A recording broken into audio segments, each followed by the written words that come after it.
Pernah lihat proyek daerah mandek, anggaran habis, dampak minim? Masalahnya sering ada di tahap perencanaan. Assalamualaikum, saya Muhammad Hussein Abdullah, FIA UB, Prodi Administrasi Publik IM 24 Melaupui Belantung, Gruk Subatru. Mari bahas perencanaan dalam administrasi pembangunan.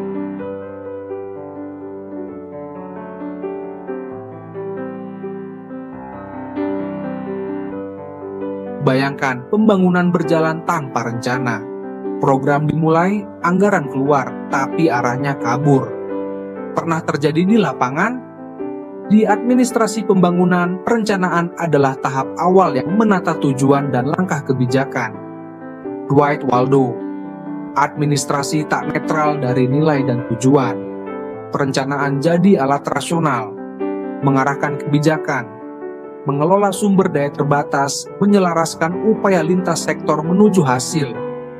Kalau tujuan tidak matang sejak awal, hasil pembangunan sering melenceng dan sulit menjawab kebutuhan nyata masyarakat. Lihat perencanaan sebagai proses yang membentuk masa depan, bukan sekadar dokumen. Mulai dari tujuan, data, prioritas, rencanakan jelas, bangun tepat.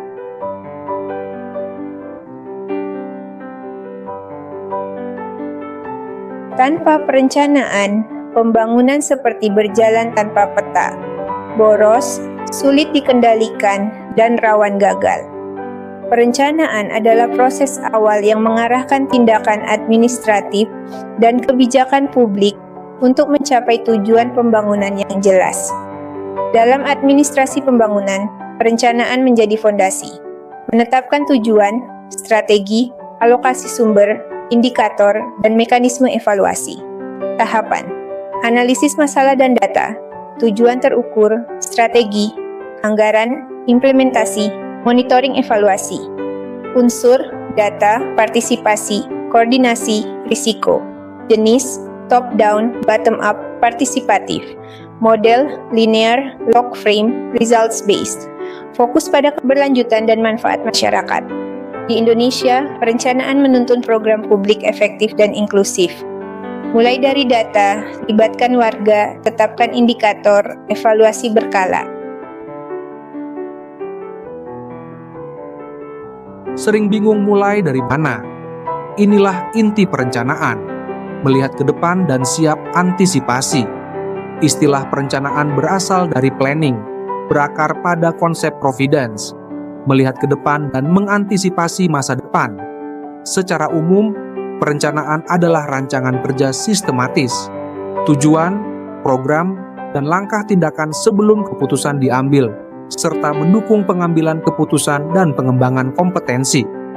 Dalam administrasi pembangunan, perencanaan strategis, dasar kebijakan, arah pertumbuhan ekonomi, perluasan kerja, dan jawab kebutuhan sosial.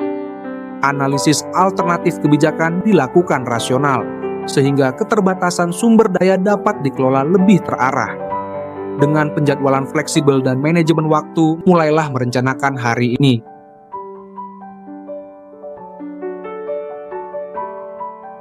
Sering proyek pembangunan mandek, mungkin kita masih mengelola seperti rutinitas, bukan berorientasi perubahan. Administrasi rutin menjaga sistem berjalan. Administrasi pembangunan mendorong perubahan dan kemajuan. Di sini, perencanaan adalah proses rasional dan dinamis yang menuntun tindakan secara bertahap dan berkelanjutan. Ia menjawab apa yang dilakukan, bagaimana caranya, siapa penanggung jawab, dan bagaimana hasil dinilai. Jawaban itu menghubungkan tujuan kebijakan dengan tindakan administratif sehari-hari. Ingat, perencanaan bukan tujuan akhir. Ia adalah sarana menuju sasaran pembangunan. Tanpa eksekusi konsisten, pembangunan kehilangan arah dan target sulit tercapai. Gunakan kerangka sederhana, tetapkan tujuan, susun program dan langkah, alokasikan sumber daya, tentukan indikator. Contoh, revitalisasi pasar, tujuan jelas, timeline, anggaran, tim pelaksana, indikator layanan dan pendapatan. Mulailah merencanakan hari ini, strukturkan ide, tindak lanjuti konsisten, ukur hasil, dan perbaiki terus. Yuk, pahami 4 tahap perencanaan pembangunan biar eksekusi lebih terarah. Tahap 1, tetapkan tujuan. Pembuat kebijakan menentukan prioritas publik dan visi. Ini punya dimensi politis. Tahap 2, pilih alternatif kebijakan. Analisis kondisi dan sumber daya, aspek ekonomi, sosial, serta administratif. Tahap 3, alokasikan sumber daya dan tetapkan prioritas, anggaran, SDM, waktu, kapasitas. Lalu implementasi sesuai tugas dan kewenangan. Tahap 4, evaluasi. Ukur capaian tujuan, identifikasi hambatan, dan jadikan temuan sebagai perbaikan. Singkatnya, tujuan, alternatif, alokasi, implementasi, evaluasi. Tidak nyambung. Yuk bedah 9 unsur kunci yang saling nyambung, biar rencana jalan mulus dan terukur. Bayangkan 9 bagian seperti puzzle: tujuan, sasaran, kebijakan, prosedur, metode, aturan, anggaran, program, strategi. Tujuan, memberi arah besar pembangunan. Sasaran, turunan tujuan jadi target spesifik dan terukur. Kebijakan, pedoman tindakan agar keputusan konsisten. Prosedur dan metode, mengatur langkah kerja supaya rapi dan efisien. Aturan, memberi kepastian hukum, batas, dan sanksi. Anggaran, menentukan kapasitas finansial dan prioritas alokasi. Program, bentuk konkret kebijakan di lapangan. Strategi, cara memilih langkah terbaik untuk capai tujuan. Semua unsur saling terkait. Satu saja putus, efektivitas rencana turun. Satukan, baru rencana jalan.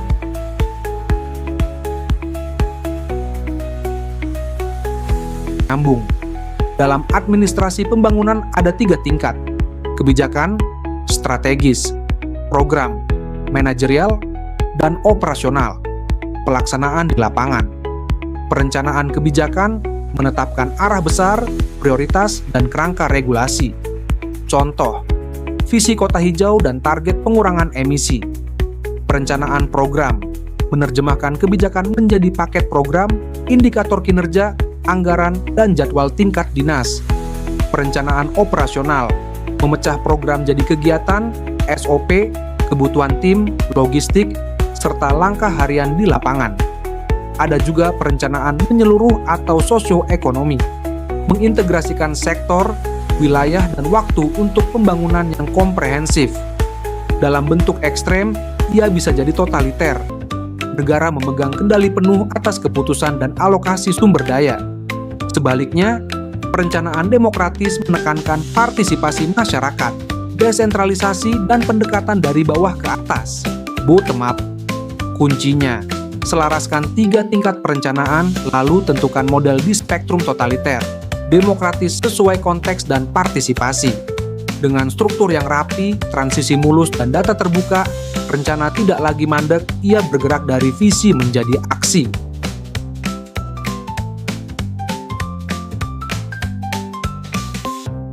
Mengapa program sering tak terasa di warga atau usulan warga sulit tembus? Mari bedakan pendekatan top-down dan bottom-up. Top-down, target ditetapkan pusat, lalu diturunkan ke daerah. Cocok untuk proyek besar lintas wilayah dengan arah kebijakan dan koordinasi yang jelas. Bottom up, berangkat dari kebutuhan warga.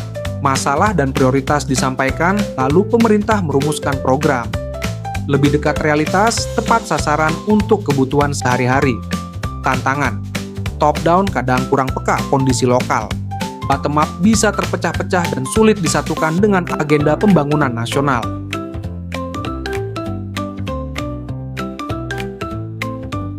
Yuk kenal konsep perencanaan 5 tahunan. Di India, 5-year plan dimulai tahun 1991 untuk menata pembangunan pasca kolonial secara sistematis.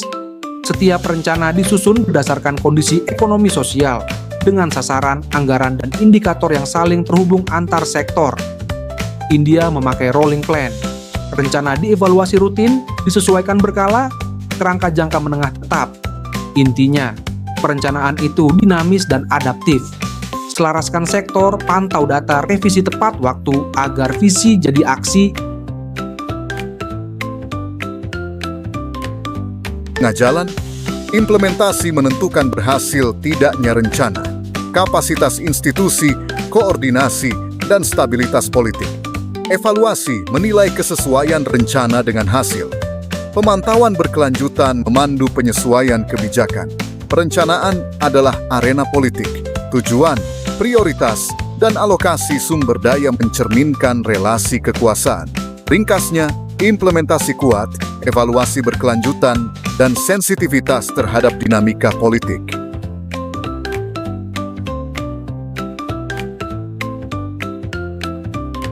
Kenapa sih perencanaan pembangunan itu penting?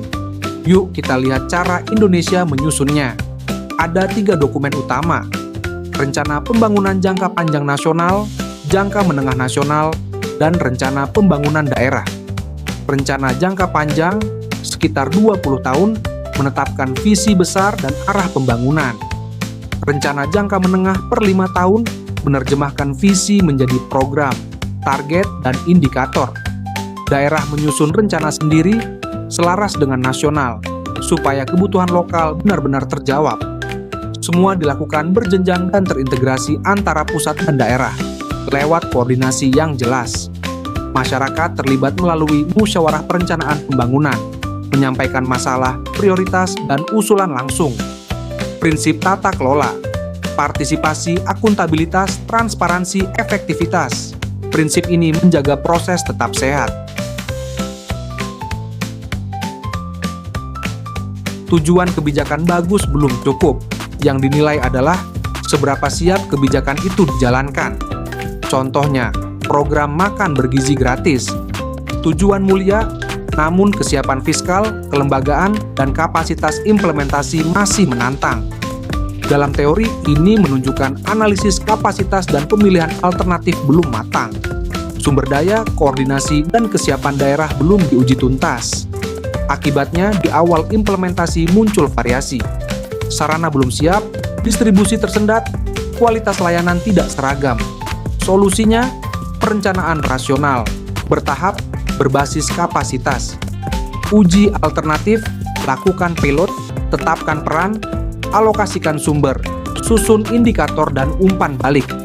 Agar desain bertemu realitas, jadikan kesiapan sebagai ukuran keberhasilan. Siap membangun kebijakan yang betul-betul jalan? Bayangkan pembangunan tanpa arah. Program tumpang tindih, anggaran bocor, dampak minim. Kuncinya, perencanaan yang tepat. Mari lihat bagaimana perencanaan mengubah hasil. Perencanaan rasional menyusun prioritas berbasis data. Partisipatif mengajak pemangku kepentingan. Berkelanjutan menjaga lingkungan dan kesejahteraan jangka panjang. Dengan arah yang jelas, tujuan pembangunan lebih terarah, terukur, dan mudah dievaluasi. Visualisasi sederhana memudahkan semua pihak memahami rencana. Indikator kinerja dan timeline jadi jelas. Keberhasilan sangat dipengaruhi kapasitas administrasi, dukungan politik, serta keterlibatan masyarakat aktif. Kolaborasi solid memperkuat implementasi, transparansi membangun kepercayaan. Perencanaan adalah proses yang tumbuh dan menyesuaikan dinamika pembangunan, terus belajar, evaluasi, dan perbaiki untuk hasil yang berdaya guna. Itulah inti administrasi pembangunan yang efektif. Setelah melihat seluruh pembahasan tadi, kita dapat memahami bahwa perencanaan memegang peran penting dalam administrasi pembangunan. Perencanaan menjadi proses awal yang mengarahkan tujuan, menentukan prioritas, serta mengkoordinasikan berbagai sumber daya dalam pembangunan. Melalui perencanaan, kebijakan pembangunan disusun secara rasional, dilaksanakan secara terarah, dan dievaluasi untuk perbaikan di masa depan. Tanpa perencanaan yang matang, pembangunan berisiko berjalan tanpa arah dan sulit mencapai sasaran yang diharapkan. Sekarang, coba kita refleksikan sejenak.